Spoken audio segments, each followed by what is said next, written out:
So it's a dark and frigid night outside, so cold that I'm finding myself wearing a waistcoat over my pajamas. This is Rob Deb of the Your Mom Express, talking to whoever's going to be out there listening like it's 1985. It's many ways, like my ex-girlfriend said, and I always answered, it's always in the runtime. 8.8 minutes is adequate.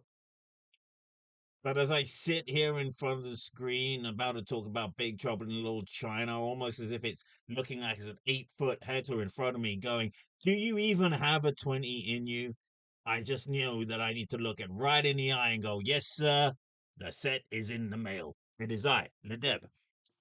Big Trouble in Little China, 1985. And yes, hello to. Said I could watch it. I rented this film again. I had to do the your mum dance on it.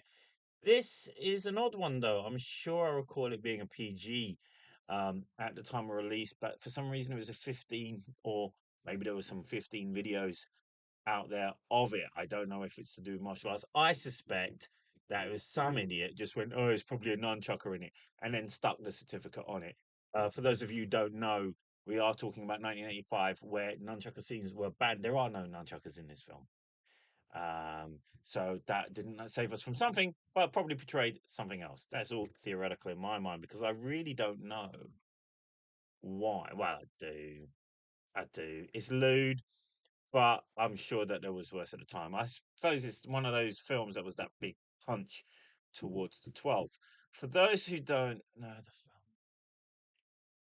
the film, largely starts with Jack Burton of the Pork Chop Express, blue collar Larry, the cable guy of a man, played by an incredibly handsome Kurt Russell, who, from a gambling debt made by Wang Chi, ably played by Dennis Dunn. I'm going to touch on that a lot, finds himself embroiled in a kidnapping stand as Wang's girlfriend is kidnapped by Lo Pan and his evil gang. Turns out that they are supernatural entities involved as well, bringing all the characters that you'd like to think you could have been in Mortal Kombat, but you weren't because you were never going to be that cool. Through a series of misdirections, they do finally face Lo Pan, save both the girls, both Kurt's and Wang's, defeat Lo Pan, and along the way there is a great action comedy as we see these things defeated. I'd say yes, totally go and see it. It's very much a satire of American machismo, I would say first and foremost. He's not so much an anti-hero, but Jack Burton is very much the Guy Gardner of the Justice League kind of thing. And it's the only way I feel that you could certainly now make that character work. It's that right level of he's got a good heart, but he's got a potty mouth. I mean, you look at characters like Peacemaker, for example, I think managed to straddle that line very, very well. Uh, he doesn't do much in the film, second only to Indiana Jones in Raiders of the Lost Ark in effectiveness. However, he does have intent, and I think that is the key part in this film. Its focus on Chinatown itself is relatively broad, although it is a crime film. So yes, you're going to see the stuff that I grew up with in terms of the archetypes and stereotypes.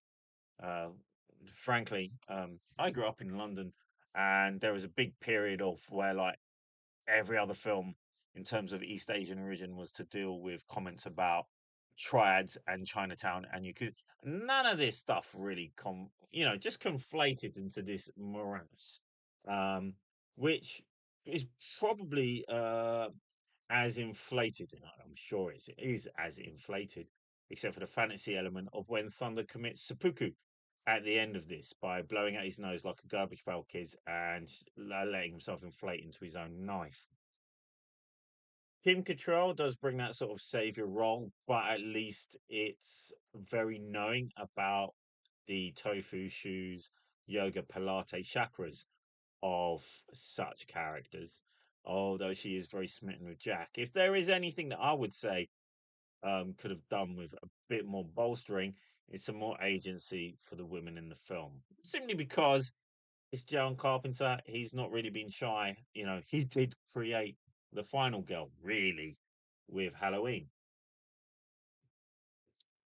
So yes, production design stands up an absolute treat.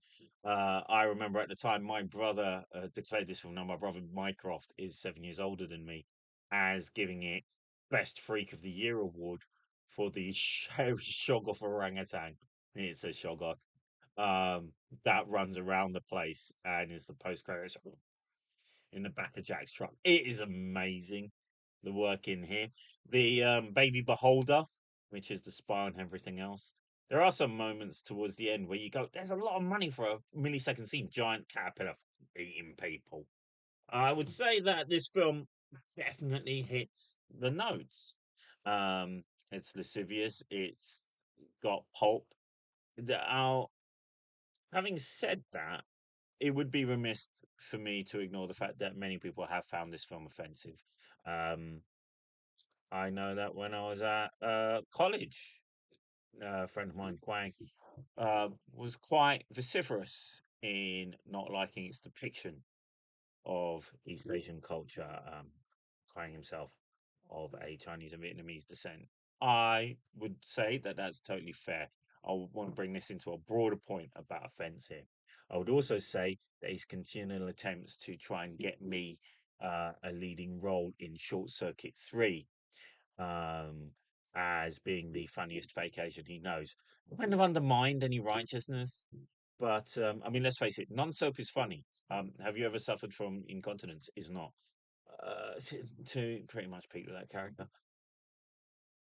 I'm not going to knock anyone's sense of personal offense. Ultimately, with any film feature, it is your time and it is your money. So therefore, it is your taste, and you're thoroughly entitled to that.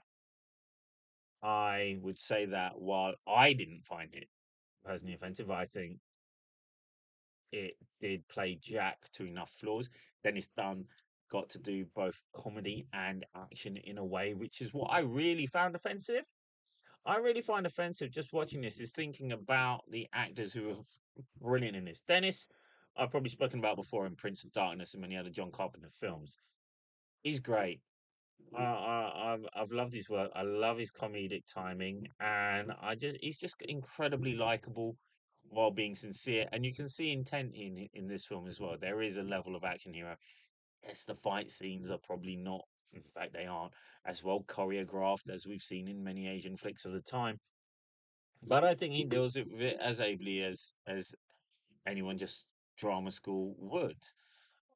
I find offensive also that James Hong, who played David Lopan, has had such a wonderful career when he gets the opportunity. If there is any offense to be found from this film, because we have such sterling East Asian actors who, you know, Lopan is Lopan. He shouldn't be the maitre d' in a Seinfeld 25 years on. I don't know how many of those choices are James's, and I don't know how much of that reflects the industry.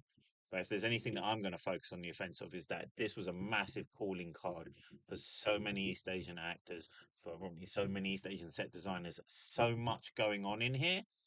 I think John Carpenter, by playing Jack Burton as such a duff, chose such a bold move at the time. And I also think there has to be some credit for that because this is kind of a precursor to the Die Hard, the failed hero. It works. It works for me.